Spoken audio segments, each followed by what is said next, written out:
Hi, I'm Cassie. So today we're going to do another problem out of a problem-solving approach to mathematics for elementary school teachers. And today we're going to be looking at section 5-1b, question 22.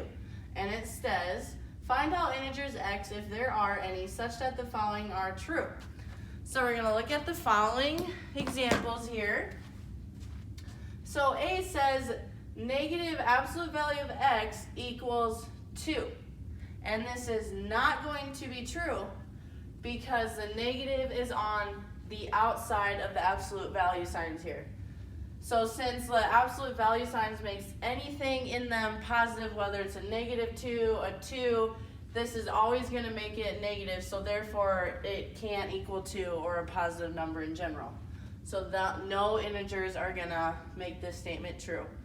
So B says the negative absolute value of x is negative. That is going to be true because the negative sign is on the outside of the absolute value symbols here. So that means all integers are going to work here, whether it is -2 or 2. It's always going to be negative because the negative sign is on the outside of the absolute value signs here.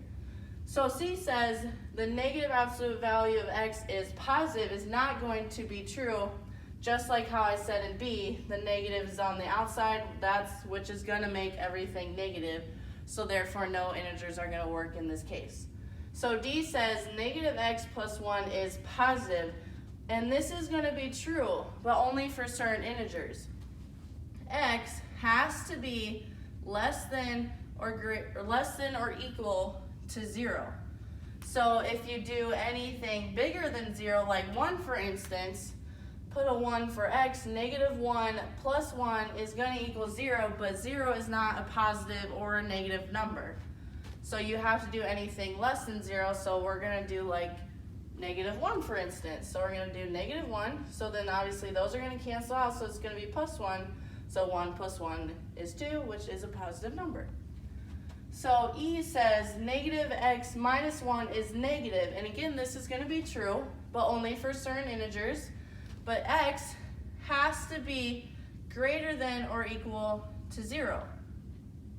Because if you put anything less than 0, like a -1 for instance, put a -1 here, it's gonna boom boom, make it a positive, and +1 minus 1 is 0, and 0 is not negative or positive again, so it has to be greater than 0, so we're just gonna do a normal 1 here.